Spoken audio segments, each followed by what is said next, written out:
नमस्कार विद्यार्थी मित्रांनो, आजच्या व्हिडिओ सुरुवातीला तुमचं स्वागत करतो।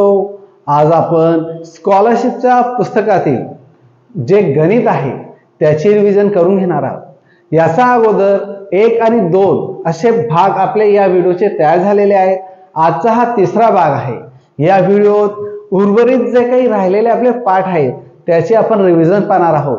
पहा विद्यार्थी मित्रांनो, आजचा हा जो व्हिडिओ आहे याचा तुमचे 14 मार्क आज कव्हर होणार आहेत।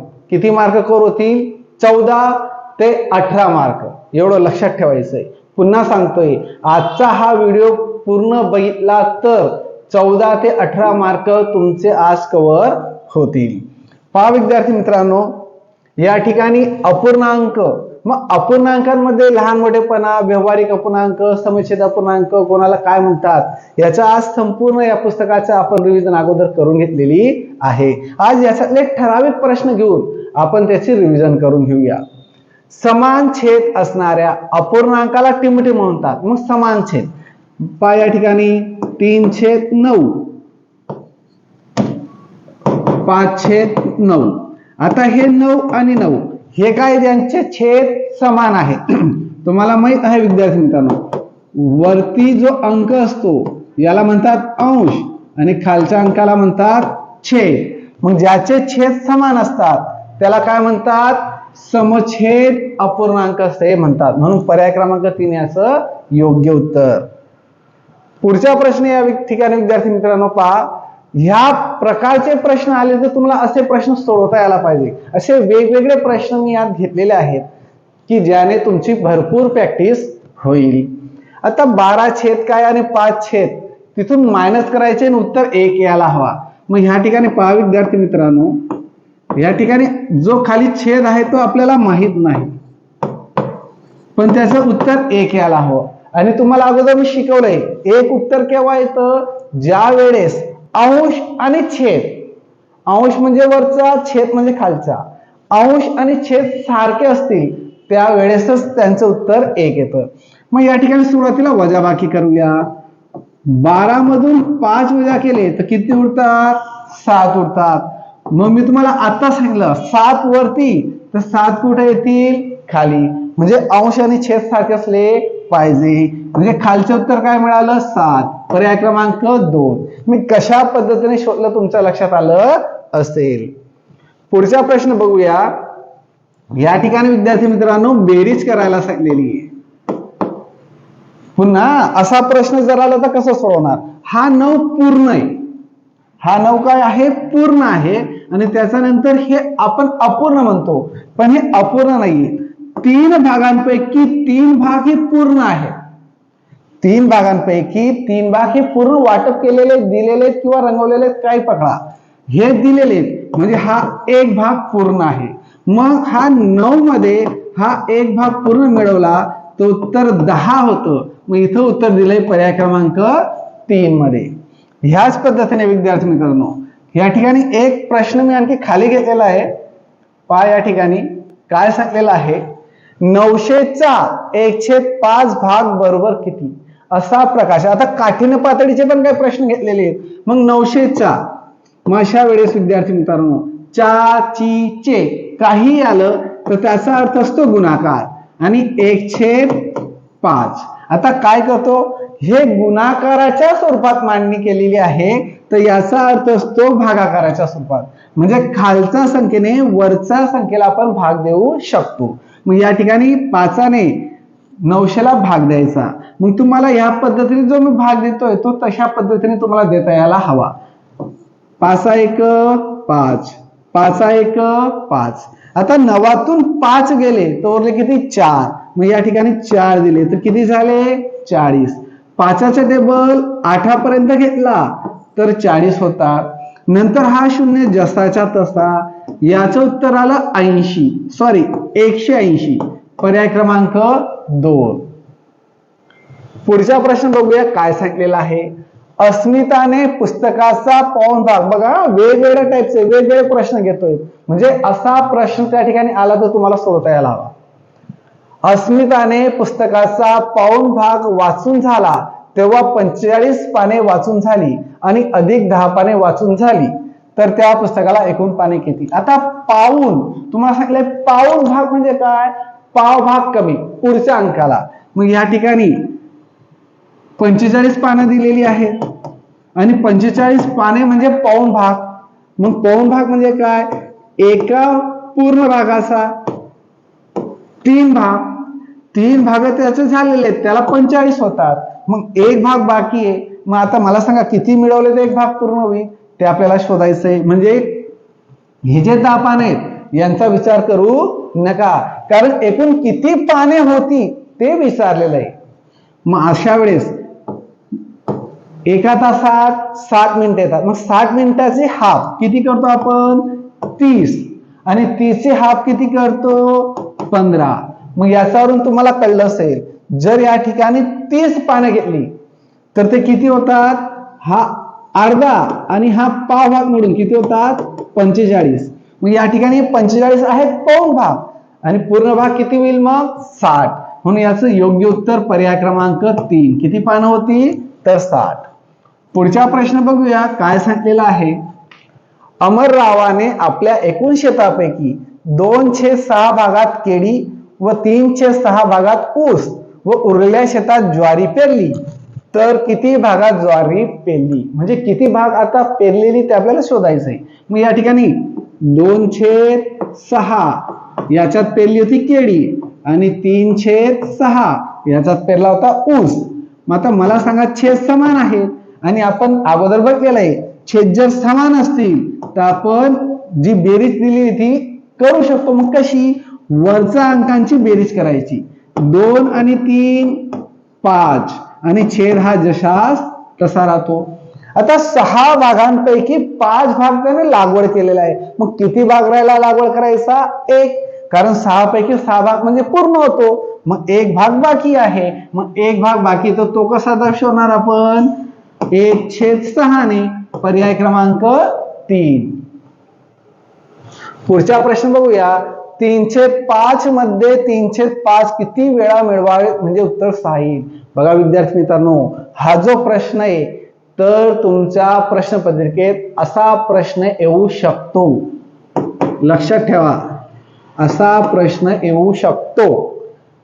तर असा प्रश्न आला तर कसं सोडवणार बघा. मी आता या ठिकाणी हा वरचा आहे अंश, खालचा काय आहे छेद. हा एक वेळेस आहे, त्याच्यात काय सांगले 3/5 मध्ये 3/5 किती वेळेस मिळवला, म्हणजे हे ऑलरेडी हा एक पकडला गेलेला आहे. आता आणखी किती वेळेस मिळवणार तर उत्तर 6 येईल. मग आता या ठिकाणी लक्षात ठेवा, हा छेद आहे, छेद लिहायचा वरती, हा जो अंश आहे तो लिहायचा खाली. आणि किती वेळेस सांगितलंय तुम्हाला, 6 येण्यासाठी, जे उत्तर येण्यासाठी त्याच्याने गुणाकार करायचा. मग पहा विद्यार्थ्यांनो, वरच्या संख्यांचा गुणाकार करा. लक्ष देऊन समजून घ्या. वरच्या संख्यांचा गुणाकार करा. 5 6 30 आणि हा खालचा 3 आहे तो जशास तसा. आता खालच्या 3 वरच्या 30 ला भाग द्यायचा असतो. 3 1 3 3 1 3, हा 0 जसास तसा.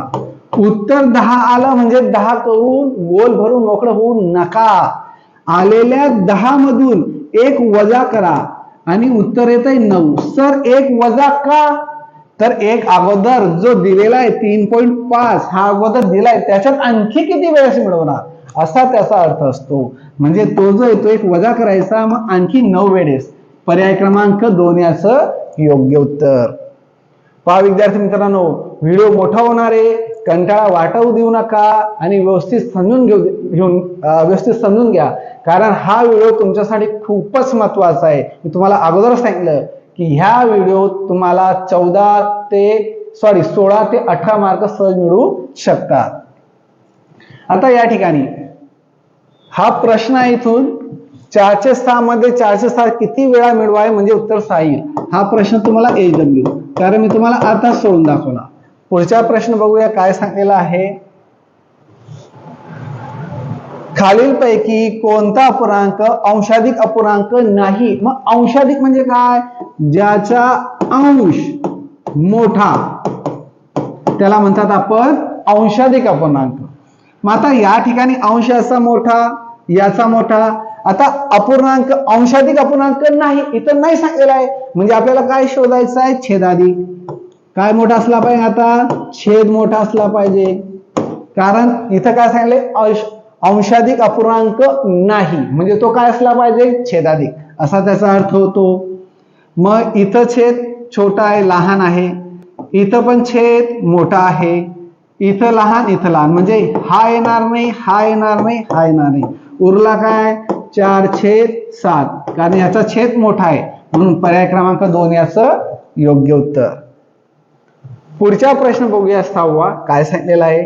खालीलपैकी कोणत्या अपूर्णांकाचे पूर्णांकयुक्त अपूर्णांकामध्ये रूपांतर करता येते? मग रूपांतर करता, मग तुम्हाला रूपांतर करता यायला पाहिजे. मग तुम्हाला हे माहित असलं पाहिजे की विद्यार्थी मित्रांनो, अंश जो मोठा असतो त्या अंशाधिक अपूर्णांकाचे पूर्णांकयुक्त अपूर्णांकात रूपांतर करता येते. मग या ठिकाणी अंश मोठा, याचा नाही, याचा नाही, याचा आहे, याचा नाही. मग 10/3 याचा अंश मोठा, म्हणून पर्याय क्रमांक 3 याचे योग्य उत्तर. कारण खालच्या संख्येने वरच्या संख्येला भाग देऊन आपण ते सोडू शकतो. तुमच्या जर लक्षात येत नसेल, विद्यार्थी मित्रांनो इकडे लक्ष द्या, थोडीशी अडचण आली होती. या ठिकाणी आपण सोडवलं होतं की 10/3, मग याचं पूर्णांकयुक्त अपूर्णांकात कसं रूपांतर करणार? तर या ठिकाणी 10ला 3 ने भाग द्यायचं. 3 3 9, 3 3 9, 10 मधून 9 गेले, 1 उरला. मग आता हा जो 1 उरला तो वरती लिहायचा असतो. जी खालची संख्या म्हणजे ज्याच्याने भाग दिला, जो छेद आहे तो जशास तसा लिहायचा. जे उत्तर आलेलं असतं ते लिहायचं असतं पुढे. हा पूर्ण असतो, म्हणून याला पूर्णांक युक्त अपूर्णांक असे म्हणतात. एवढं लक्षात ठेवायचं आहे. पुढचा प्रश्न बघूया काय सांगितलेलं आहे. पहा विद्यार्थी मित्रांनो, या ठिकाणी हा प्रश्न थोडा खाली येतो. 17/9 वजा 6/9 या बॉक्स मध्ये यांची वजाबाकी केल्यानंतर जे उत्तर येईल त्या ठिकाणी आपल्याला योग्य चिन्ह द्यायचं आहे. मग आता या ठिकाणी बघा काय आहे, 17/9 वजा 6/9. अगोदर हे सोडून घेऊया. छेद जर समान असतील तर अंशांची आपण वजाबाकी करू शकतो. मग 17 मधून 6 गेले, उरले किती? 11. छेद हा खाली जसास तसा. हा जो बॉक्स होता चौकोन तो जशास तसा घेतला. नंतर इथं काय आहे? 15/9 वजा 4/9. 15 मधून 4 वजा गेले तो उरतात किती? 11. आणि हे छेद जशास तसा. जर छेद 3 4 5 किती वेळेस आला तो एकच वेळेस घ्यायचं. छेदांची वजाबाकी किंवा बेरीज होत नाही. मग आता मला सांगा, इकडे 11/9, इकडे 11/9, मग उत्तर काय? दोघी ठिकाणी सारखं आहे, म्हणून पर्याय क्रमांक 3 याचं योग्य उत्तर. या ठिकाणी आपण पुढचा प्रश्न बघूया काय सांगितलेला आहे या ठिकाणी. तर 13.25 हा अपूर्णांक पर्यायातून निवडा. मग 13.25 बघा, अशा प्रकारचे प्रश्न येऊ शकतात विद्यार्थी मित्रांनो. मग 13.25 तुम्हाला ते ओळखता यायला पाहिजे. मग 13.25 म्हणजे काय सांगितलं या ठिकाणी? 13ला पावभाग कमी. मग या ठिकाणी 12 2/4. मग या ठिकाणी असं दिलेलं आहे. मग याचा अर्थ काय? 2 1 2 2 2 4. हा 12 पूर्ण आणि अर्धा, म्हणजे हे झाले 12.5. आपल्याला काय सांगितलेलं आहे? 13.25. मग आता हे आहेत 13.15, हे आहेत 13.15 आणि हे पण आहेत 13.15. सर हे कसं काय? तर हे येणार नाही, कारण या ठिकाणी उलट दिलेला आहे. हा पूर्ण आहे, हा काय आहे? 3पेक्षा 4 हा मोठा आहे, म्हणजे हा अंशाधिक झाला. अपूर्णांकांमध्ये अंशाधिक अपूर्णांक येत नाही, म्हणून हे चुकीचं आहे. मग उरला काय पर्याय आपला? 4. 12 3/4. 4 भागांपैकी 3, 4 पैकी 4 म्हणजे एक भाग कमी, त्याला एक भाग कमी. मग हे झाले 13.25. 12 पूर्ण आणि पावभाग कमी 13ला. पुढचा प्रश्न 12. पुढचा टॉपिक सुरू होतो या ठिकाणी पदावली व अक्षरांचा वापर. काय विद्यार्थ्यांना पदावली माहित नसेल किंवा सोडवली नसेल तर आजचा हा जो टॉपिक आहे तो समजून घ्यायचा आहे. काय सांगतोय मी, पदावलीमध्ये काय लक्षात ठेवायचे ते समजून घ्या. बघा, तुम्हाला आतापर्यंत कोणी सांगितलेलं नसेल, लक्ष द्या. या ठिकाणी भागाकार, गुणाकार, बेरीज, वजाबाकी ही माझी ट्रिक आहे. ह्या पद्धतीने मी मुलांना शिकवतो माझ्या वर्गामध्ये. मग या ठिकाणी हे दोघी सगळे भाऊ आहेत, हे दोघी सगळे भाऊ आहेत आणि हे एकमेकांचे चुलत भाऊ आहेत, एवढं लक्षात ठेवायचं. मग या ठिकाणी सगळे भाऊ हे एकमेकांचे चुलत भाऊ आणि कंस म्हणजे यांचा एक वडील. मग अगोदर कंस आला म्हणजे वडिलांना सोडवायचं, त्याच्यानंतर ही अशी वेगवेगळी पद्धत आहे शिकवण्याची. पण आता मी तुम्हाला समजून देतो ते लक्ष द्या. हा 1 नंबर, हा 2 नंबर, हा 3 नंबर, हा 4 नंबरचा भाऊ. मग या ठिकाणी हे दोघे सगळे भाऊ, हे दोघे सगळे भाऊ आणि हे एकमेकांचे चुलत भाऊ. जर प्रश्नामध्ये असं आलं भागाकार आणि बेरीज आणि वजाबाकी, तर या ठिकाणी चुलत भाऊ पण येतोय. 2 सगळे भाऊ प्लस आणि वजा म्हणजे बेरीज आणि वजाबाकी दोघे सगळे भाऊ, त्याच्यात एक चुलत भाऊ पण येतोय. जर चुलत भाऊ आला तर अशा वेळेस जो भाऊ मोठा, आता भागाकार मोठा होता त्या अगोदर भागाकार सोडवायचा, नंतर क्रमाने कोणता अंक पुढे आलेला आहे, बेरीज नंतर वजाबाकी. मग क्रमाने अगोदर बेरीज येतं, बेरीज सोडवा, नंतर वजाबाकी सोडवा. त्याच पद्धतीने जर गुणाकार, बेरीज आणि भागाकार असं आलं असेल तर अगोदर भागाकार मोठा म्हणून 1 नंबरला भागाकार सोडवा, नंतर गुणाकार सोडवा, नंतर बेरीज करा. हे गोष्टी तुम्ही लक्षात ठेवायचं आहे. याच्यात भरपूर आहे सांगण्यासारखं, पण काही गोष्टी तुम्हाला शिकवल्या असतील, माहीत असतील म्हणून ते काही जास्त डीप मध्ये घेत नाही, कारण वेळ आपल्याकडे कमी आहे. आता या ठिकाणी किमती दिलेल्या आहेत, त्या किमतीच्या ठिकाणी आपल्याला टाकल्यानंतर पदावली सोडवायला सांगितलेली आहे. मग या ठिकाणी x, मग x ठिकाणी काय सांगितलेलं आहे 12, घेतला 12. नंतर काय सांगितलेलं आहे बेरीज, घेतली बेरीज. y च्या जागेवर 3, नंतर पुन्हा बेरीज, नंतर झेडच्या जागेवर काय सांगितलं आहे 5. नंतर या ठिकाणी कंस पूर्ण, घेतला कंस.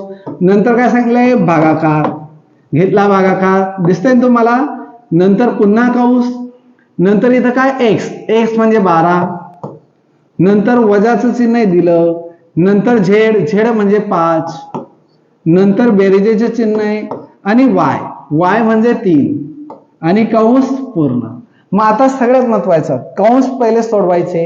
मग आता कंस सोडवण्यासाठी इथं बेरीज दिली आहे, तर 12 मध्ये 3 मिळवले 15 होतात आणि त्या 15 मध्ये 5 मिळवले, कारण बेरीज होती क्रमाने केली तर काही अडचण नाही. मग एकूण झाले, याचं उत्तर आलं 20 आणि हे भागिले जशास तसे. आता सुरुवातीला वजाबाकी आली, नंतर बेरीज आली. सगळे भाऊ असतील तर जो भाऊ अगोदर येतो त्या भावाला सोडवायचं. आता उदाहरणार्थ चॉकलेट वगैरे द्यायचे असतील, लहान भाऊ असेल तो पडत लगेच पप्पांकडे येतो, पप्पा मला चॉकलेट द्या. म्हणजे जो भाऊ लवकर आला तो छोटा आहे पण त्याला अगोदर दिली जाते. त्याच पद्धतीने या ठिकाणी वजाबाकी आहे. मग वजाबाकी अगोदर, बेरीज मोठा आहे पण तो नंतर आहे म्हणून वजाबाकी अगोदर सोडवा. 12 मधून 5 गेले, उरले 7, नंतर बेरीज आहे तर नंतर बेरीज करा. 7 मध्ये 3 मिळवले 10, तर इथं उत्तर येईल 10. आता यांचं काय करायचंय भागाकार. मग भागाकार देताना 10चा टेबल मध्ये 20 हे 2 नंबरला येतात, 10 टू जा 20. मग उत्तर मिळालं आपल्याला 2. हे पदावलीचं उत्तर, पर्याय क्रमांक 2 याचं योग्य उत्तर. तुम्हाला कळलं नसेल विद्यार्थी मित्रांनो, पुन्हा व्हिडिओ बघून घ्यायचा आणि समजून घ्यायचंय, कारण याच्यावर एक प्रश्न येणार म्हणजे येणारच हमखास. त्यानंतर ही एक पदावली आणखी या ठिकाणी अक्षरांचा वापर केलेला आहे. बेरीज वजाबाकीमध्ये हे प्रश्न येऊ शकतात, त्यानुसार मी घेतलेले कॉमन प्रश्न घेतलेले आहेत बघा. मग या ठिकाणी हा प्रश्न आहे, या ठिकाणी काय सांगितलं यम मध्ये 85 मिळवले तर 210 होतात, तर यम बरोबर किती. मग या ठिकाणी उत्तर दिलेलं आहे, मग अशा वेळेस उत्तर लिहायचं पुढे. आणि 2 संख्या होत्या ह्या, सॉरी इथं प्लसचं चिन्ह आहे, या ठिकाणी 2 संख्या आहेत. 2 संख्यांपैकी जर एक संख्या दिलेली असेल ती दिलेली संख्या वजा करायची. काय सांगतोय लक्षात येत असेल तुमच्या. दोन संख्या दिलेल्या आहेत, त्या दोन संख्यांची बेरीज उत्तर दिलेलं आहे, ते उत्तर वरती लिहायचं. दोन संख्यांपैकी जी दिलेली आहे ती वजा करायची. 0 मधून वजा होत नाही, मग इथं 10 झाले, कारण इकडनं 1 दिला, इथं 0. 10 मधून 5 गेले 5. 0 मधून 8 जात नाही, इकडनं 1 घेतला, इथं 1 उरला. 10 मधून 8 गेले 2, हा एक जसा तसा. 125. 125 पर्याय क्रमांक 4 याचं योग्य उत्तर. पुढचा प्रश्न सोडवण्यासाठी बघा, पुढचा पाठ सुरू होतोय. लांबी, वस्तुमान, धारकता, एकमेकांचे परस्पर रूपांतर, बेरीज, वजाबाकी आणि याचे शाब्दिक उदाहरण आहेत. बघूया या ठिकाणी काय दिलेलं विद्यार्थी मित्रांनो. त्यासाठी तुम्हाला 1 किलो म्हणजे किती, लिटर, ग्रॅम वगैरे सगळी मापं व्यवस्थित माहित असली पाहिजे. मग 1 किलो म्हणजे 1000 किलोग्रॅम, 1 लिटर म्हणजे 1000 मिलीग्रॅम, नंतर 1 किलोमीटर, 1 किलोमीटर म्हणजेच 1000 मीटर, 1000 मीटर हे तुम्हाला माहित असलं पाहिजे. सगळ्यांचं सेम. नंतर अर्धा जर सांगितलं तर 500 मीटर 1 किलोचं. आता 1 किलोमीटर म्हणजे त्याचं उत्तर येतं 500 मीटर. हाफ वगैरे हे तुम्हाला माहित आहे, म्हणून ह्या गोष्टी रिव्हिजन तुम्हाला आठवण करून देतोय. कारण आता आठवण करून देणं खूप महत्वाचं आहे, कारण 2 दिवसांनी पेपर आहे. चला पुढे काय दिलंय, काही प्रश्न सोडवताना काय आपल्या लक्षात येईल आणखी. लांबी मोजण्याचे प्रामाणिक एकक कोणते. आता लांबी मोजायची असेल तर आपण कशाने मोजतो, किलोने मोजू का, किलोने लांबी मोजतो का, नाही. मीटरने, यस, लांबी मोजण्यासाठी मीटर वापरू शकतो. लिटर नाही, ज्या पातळ वस्तू आहेत ते मोजण्यासाठी लिटर, आणि किलो, लिटर नाही. मग उरलं काय, लिटर. पर्याय क्रमांक 2. पुढचं काय प्रश्न आणखी इथे घेतलाय, बघूया काय सांगितलेलं आहे. पाऊण किलोमीटर बरोबर किती मीटर. आता पाऊण म्हणजे 1 पूर्ण होण्यासाठी पाव भाग बाकी आहे. मग हे तुम्हाला माहित असले पाहिजे की 1 किलोमीटर बरोबर 1000 मीटर होतात. किती होतात, 1000 मीटर होतात. या ठिकाणी विचारले किती मीटर. मग आता याच्यापैकी पाव भाग कमी आहे. मग जर पाव भाग कमी असेल विद्यार्थी मित्रांनो तर 750 मीटर बरोबर होतात पाऊण किलोमीटर. मग असं कुठे दिसतंय आपल्याला, पर्याय क्रमांक 1 मध्ये. या गोष्टी लक्षात असू द्यायचा आहे. 3750 ग्रॅम दर्शवणारा योग्य पर्याय कोणता. बघा असे प्रश्न येतात हा. मग अशा वेळेस काय करायचंय, मग 3.5 किलोग्रॅम हे 3.5 आहेत का, नाही, 3.5 असे लिहितात. मग हे 3.5 नाही. नंतर पुढं 2.25 किलो. आता 2.25 कसे लिहितात, 2.750 हे आहेत 2.25 किलो. आता हे 2.25 किलोग्रॅम इथं तसं दिलेलं नाही. 4.25 किलोग्रॅम, 4.25 कसे लिहितात, 3.750 किलोग्रॅम. मग या ठिकाणी ही संख्या आणि ही संख्या बरोबर दिसते, म्हणजे पर्याय क्रमांक 3 याचं योग्य उत्तर. हे आहे 5.6. 5.6 तर येणारच नाही. पुढचा प्रश्न 4. एका पुळीत 25 ग्रॅम जिरे याप्रमाणे 5 किलोग्रॅम जिरे भरण्यासाठी किती पुड्या लागतील. बघा विद्यार्थी मित्रांनो, काठीण्य पातळीनुसार असे प्रश्न पण येतील. हे मध्यम स्वरूपाचे प्रश्न आहेत. मग आता बघा या ठिकाणी 5 किलो, मग 5 किलो म्हणजे 5000 ग्रॅम होतात, हे तुम्हाला माहित असलं पाहिजे. मग या ठिकाणी ग्रॅमने त्याला भाग द्यायचा आहे. कशाने भाग द्यायचा आहे, ग्रॅमने. असा भाग दिला तरी चालेल, आणि जर तुम्हाला असा भागाकार येत असेल तर असा दिला तरी चालेल. बघा 25 एक 25, 25 दुने 50, हे 2 शून्य जशास तसे. आता हा समजवला तर याला किती वेळ लागतोय, 25 दुनी 50, नंतर उरले 0. आता हे गेल्यानंतर हे 2 शून्य उतरवले काय, आणि ते इथे दिले काय, उत्तर सारखं येते, म्हणजे 200. पर्याय क्रमांक 3 याचं योग्य उत्तर. पुढचा प्रश्न बघा विद्यार्थी मित्रांनो, काय सांगितलेला आहे. 50 किलोग्रॅम गव्हाचा समान वजनाच्या 4 पिशव्या तयार केल्या तर प्रत्येक पिशवीत किती धान्य बसेल. मग आता या ठिकाणी 50 किलोग्रॅमच्या 4 पिशव्या. आता तुम्हाला हे सोडवता येतंय का, बघूया. हा तुम्हाला प्रश्न HW, आणि मला कळवा की सर याचं योग्य उत्तर हे आहे.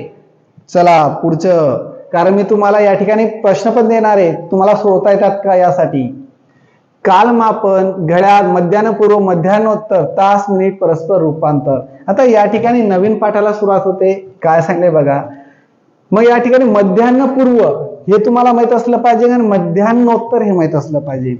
मग दुपारचे 12 वाजतात.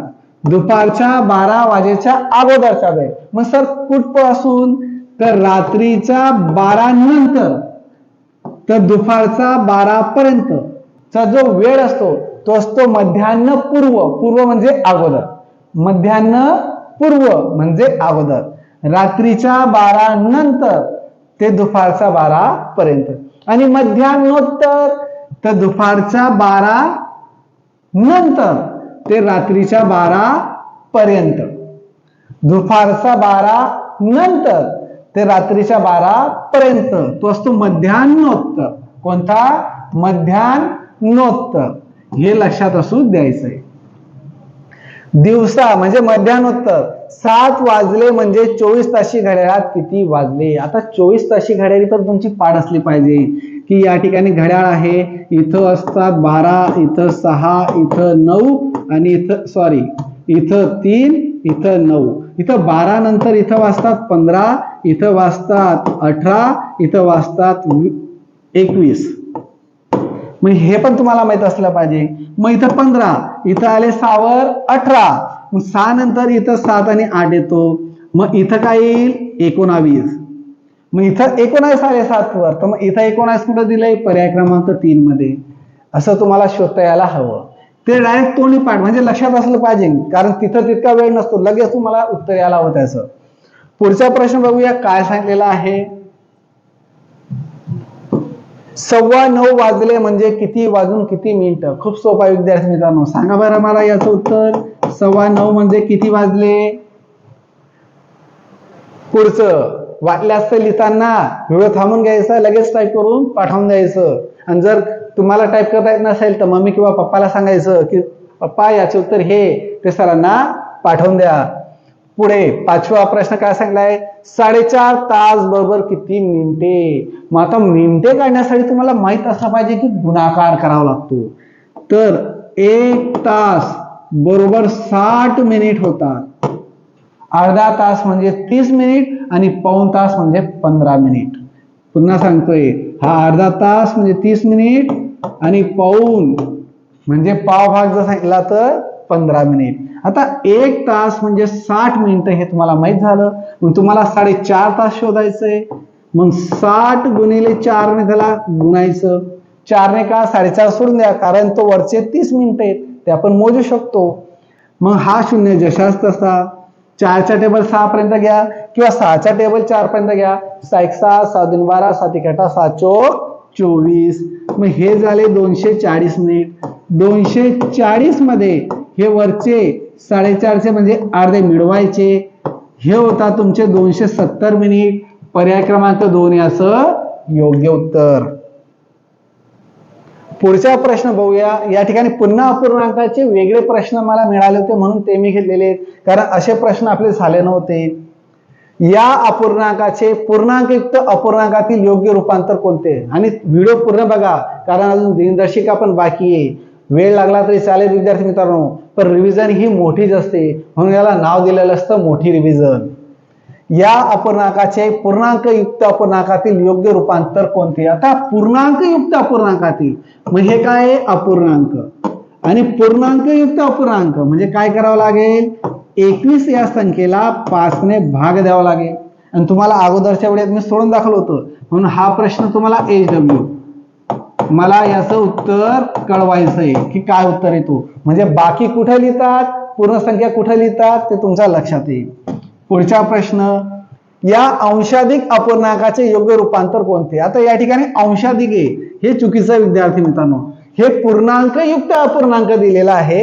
या पूर्णांकयुक्त अपूर्णांकाचे योग्य रूपांतर कोणते असा प्रश्न असला पाहिजे होता, पण इथं अंशाधिक दिलेलं आहे. मग आता या ठिकाणी 9 4 आणि 7 इथं काहीच नसतो म्हणजे गुणाकार असतो, तुम्हाला माहित आहे. म्हणून यांचा गुणाकार करूया सुरुवातीला. मग ती मांडणी कशी असते. 9 गुणिले 7 आणि त्याच्यात हे काय करायचे असते मिळवायचे असतात आणि खाली 7 जसाच तसा असतो.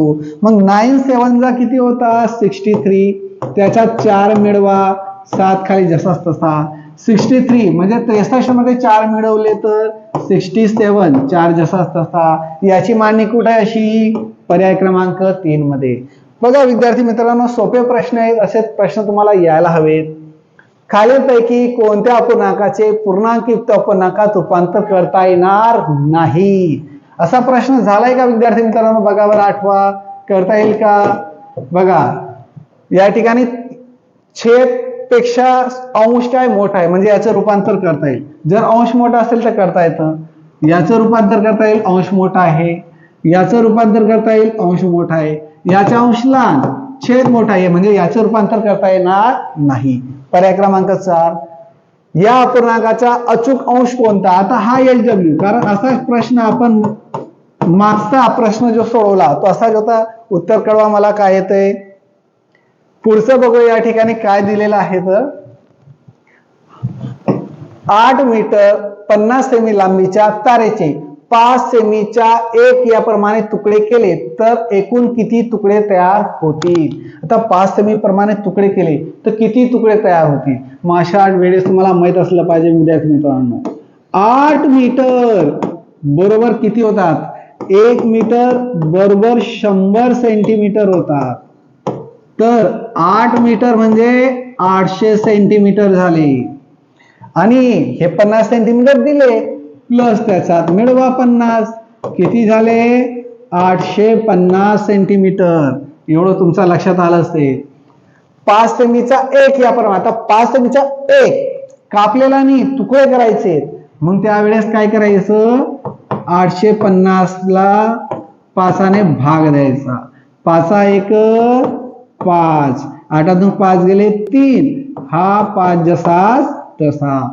5 चा टेबल 7 पर्यंत घेतला तर 35 आणि 35 मधून 35 गेले तर 0 0. हा 0 खाली उतरवण्यापेक्षा मी डायरेक्ट वरती चढवतो. 170 तुकडे करावे लागतील. पर्याय क्रमांक 2 याचं योग्य उत्तर. पुढचा प्रश्न 320. आता तो प्रश्न वेगळा होता, या ठिकाणी बघा हा प्रश्न मला वेगळा दिसतोय. 320 मीटर तार 60 ठिकाणी कापून तिचे समान तुकडे केले तर प्रत्येक तुकड्याची लांबी किती मीटर होईल? आता या ठिकाणी बघा एक तार आहे, या तारेला 7 ठिकाणी, या ठिकाणी जर असं असेल तर 1 2 3 4 5 6 7 ठिकाणी कापले. कापल्यानंतर तुकडे किती होत आहेत ते बघा. 1 2 3 4 5 6 7 आणि 8. किती तुकडे झाले याचे? 8 तुकडे झाले. मग अशा वेळेस जेवढे तुकडे होतात तेवढ्या तुकड्यांनी भाग द्यायचा असतो. जर तुम्ही 7 ने भाग दिला, 7 ठिकाणी कापायचं, मग 7 ने जर भाग दिला तर तुमचं उत्तर चुकेल. त्याचे किती भाग होत आहेत? मग अशा वेळेस जेवढे तुकडे करायला लावले किंवा कापायला लावले तर अशा वेळेस त्याच्यात 1 प्लस करायचं आणि आलेल्या संख्याने भाग द्यायचा. मग या ठिकाणी आहे 320, याला 8 ने भाग देऊया. 8 1 8, 8 16, 8 24, 8 चोक 32. 32 मधून 32 गेले 0 0, हा 0 वरती जसाच तसा. उत्तर मिळालं 40 मीटर. पर्याय क्रमांक 2. आता दिनदर्शिकेला आपण सुरुवात करतो विद्यार्थी मित्रांनो. मग दिनदर्शिकेला सुरुवात करण्या अगोदर तुम्हाला काही गोष्टी माहित असल्या पाहिजे. सर काय? तर ग्रेगोरियन वर्ष किंवा ग्रेगोरियन वर्ष कोणाला म्हणतात असा जर प्रश्न आला तर ग्रेगोरियन म्हणजे काय? इंग्रजी महिने. कोणते महिने? इंग्रजी महिने. आणि जर विचारण्यात आलं सौर वर्ष, सौर वर्ष कोणतं? तर सौर वर्षात इतके महिने असतात. तर सौर वर्ष काय? तर जे मराठी महिने असतात त्या मराठी महिन्यांना आपण म्हणतो सौर वर्ष. काय म्हणतो? सौर. आणि ग्रेगोरियन जे असतात त्याला म्हणतो इंग्रजी महिने. हे लक्षात असू द्यायचंय, कारण प्रश्न असा पण येऊ शकतो, सौर वर्षात 29 दिवसांचा महिना येतो का? येत असेल तर ते वर्ष लीप वर्ष आहे का? वेगवेगळे प्रश्न येऊ शकतात, काय सांगता येत नाही. किंवा ग्रेगोरियन वर्षात 28 दिवसांचा महिना कोणता येतो? तो तुम्हाला फेब्रुवारी सांगता यायला पाहिजे. नंतर सौर वर्षामध्ये 28 दिवसांचा महिना तर येत नाही, नाही तर सर त्याच्यात बी येतो नाही, 30 किंवा 31 एवढं लक्षात ठेवायचं गेगरी याच्यामध्ये सौर वर्षामध्ये म्हणजे मराठी महिन्यात. चला पुढे बघूया या ठिकाणी आणखी काय आहे. तुम्हाला मी मागच्या व्हिडिओत पण समजलं होतं, आताही समजून देतो की 28 दिवसांचा महिना असेल तर एकही वार 5 वेळेस येत नाही, एकही वार 5 वेळेस येत नाही, एवढं लक्षात ठेवायचंय. जर 29 दिवसांचा महिना असेल तर 1 तारखेला येणारा वार 5 वेळेस येतो. 30 दिवसांचा महिना असेल तर 1 आणि 2 तारखेला येणारा वार 5 वेळेस येतो. आणि 31 दिवसांचा महिना असेल तर 1, 2 आणि 3 तारखेचे वार 5 वेळेस येतात. हे तुम्हाला माहित असलं पाहिजे, म्हणजे ही तुमची रिव्हिजन करून देतोय, तुमच्या लगेच लक्षात येत असेल. त्याच ठिकाणी तुम्हाला मी दिनदर्शिका शिकवताना हे सांगितलेलं आहे की 1 तारखेला जो वार होतो, आता 1 जानेवारी 2013 घेऊया. 1 जानेवारी 2013 जर गुरुवार असेल तर 1 जानेवारी 2014 कोणता वार येईल? शुक्रवार. कारण एक वार पुढच्या वर्षी पुढे सरकतो एवढं लक्षात असू द्यायचंय. आणि लीफ वर्ष असेल तर 2 वार पुढे सरकतात. आता काय गोष्टी तुमचा रिव्हिजन मी सांगितल्यावर तुमच्या लक्षात येत असेल. 2018 या वर्षात फेब्रुवारी महिन्यात एकूण किती दिवस होते? आता बघा विद्यार्थी मित्रांनो, 2018 लीप वर्ष आहे का? 2018 हे लीप वर्ष नाही. मग लीप वर्ष नाही तर यात किती दिवस येतील फेब्रुवारी महिन्यात? 28. पर्याय क्रमांक 1 याचं योग्य उत्तर. पुढचा प्रश्न बघूया. 15 जानेवारी रोजी सोमवार असेल तर त्या महिन्यात खालीलपैकी कोणता वार 5 वेळा येणार नाही? मग 15 जानेवारी, मग जानेवारीचे महिने किती? जानेवारीचे दिवस किती? 31. मग 31 दिवस म्हणजे 1, 2 आणि 3 तारखेला येणारा वार 5 वेळेस येतो. मग या ठिकाणी 15ला या ठिकाणी काय वार दिला आहे? सोमवार. मग 15 मधून 14 वजा करूया, कारण 7 ने वजा केलं, तुम्हाला शिकवलंय 7 ने वजा केले तर काय होतात? वार पुन्हा तोच येतो. मग या ठिकाणी वजा केले तर 1 तारखेला पुन्हा सोमवार येईल. मग 1 तारखेला जर सोमवार मिळाला तर 2 ला काय येईल? मंगळवार. 3 ला काय येईल? बुधवार. 3 ला काय येईल? बुधवार. म्हणजे सोमवार, मंगळवार, बुधवार. खालपैकी कोणता वार 5 वेळा येणार नाही? तर हे वार 5 वेळा येणार नाही. सोमवार येणार नाही, बुधवार दिलंय, बुधवार येणार नाही, इथं मंगळवार दिलंय, येणार नाही. उरला काय? गुरुवार. पर्याय क्रमांक 3 याचं योग्य उत्तर. पहा विद्यार्थी मित्रांनो, मी लवकर घेतोय, लवकर होतो. याचं कारण का? कारण व्हिडिओ मोठा व्हायला नको जास्त. पुढचा प्रश्न 4 काय सांगितलेला आहे? 31 मार्च रोजी शनिवार असेल तर खालीलपैकी कोणता वार 5 वेळा येणार नाही? मग तुम्हाला सांगितलं की जानेवारी, फेब्रुवारी, मार्च वरती आला, जे वरती येतात ते 31 दिवसांचे, जे खोल दरी येतात ते 30 दिवसांचे. फक्त फेब्रुवारी हा 28 किंवा 29 दिवसांचा येतो. मग आता मार्च मिळाले 31 दिवस. मग आता 31 मिळालं म्हणजे 1, 2 आणि 3 तारखेचे वार किती वेळेस येतात? तुम्हाला माहित आहे 5 वेळेस येतात. मग ह्या ठिकाणी 31 मार्च रोजी शनिवार होता, म्हणजे या ठिकाणी 31 मार्चला काय होता? शनिवार होता. तर 30 ला काय होईल? शुक्रवार. आणि 29 ला गुरुवार. मग आता वार 5 वेळा येईल. मग कोणता वार 5 वेळा येईल? तर शनिवार इथं दिलेला आहे, येईल. गुरुवार दिलेला आहे, शुक्रवार दिलेलं आहे. म्हणजे पर्याय क्रमांक 1 याचं योग्य उत्तर. हे वार 5 वेळा येतील. पुढचा प्रश्न बघूया काय सांगितलेला आहे. 2005 ची सुरुवात जर शनिवारी झाली असेल तर 2007 ची सुरुवात कोणत्या वाराने होईल? हे मी सुरुवातीला शिकवलं तुम्हाला. याचं उत्तर काढा आणि मला लगेच कळवा की उत्तर काय आहे. पुढचं 3 नोव्हेंबर पहिल्या शनिवारी येत असेल तर 4थ्या शनिवारी किती तारीख येईल? मी तुम्हाला अगोदर सांगितलं, दर 7 दिवसांनी तोच वार येतो. मग 3 तारखेला काय मिळाला आपल्याला? शनिवार. 3 मध्ये 7 मिळवा, हा झाला पहिला. 3 मध्ये 7 मिळवा, 10 झाले, हा झाला शनिवार. दुसरा, याच्यात पुन्हा 7 मिळवा, 17. शनिवार मिळाला तिसरा. आणि 17 मध्ये पुन्हा 7 मिळवा, इथे झाले 24 तारखेला पुन्हा शनिवार. मग आता या ठिकाणी कोणत्या तारखेला शनिवार येईल? चौथ्या. पहिला, दुसरा, तिसरा आणि हा चौथा. काय तारीख मिळते? 24. म्हणून पर्याय क्रमांक 4 याचं योग्य उत्तर. जर घाई होत असेल विद्यार्थी मित्रांनो तो व्हिडिओ पुन्हा बघून घ्यायचा आणि समजून घ्यायचं. पुढचा प्रश्न बघूया काय सांगितलेला आहे. 10 जानेवारी महिन्यातील 6 तारखेला जर शनिवार असेल तर त्या महिन्यातील शेवटचा शनिवार किती तारखेला येईल? याच पद्धतीने कळायचा. हा प्रश्न तुम्हाला HW, कारण तुम्हाला ह्या प्रकारचे प्रश्न सोडवता यायला हवे, कारण पेपर मध्ये सोडवायला मी नाही येणार, तुम्हाला स्वतःला सोडवायचंय. चला विद्यार्थी मित्रांनो, जे घेतलेले प्रश्न होते ते संपले. तर धन्यवाद विद्यार्थी मित्रांनो, भेटूया उद्याच्या दिवशी पुढच्या व्हिडिओमध्ये.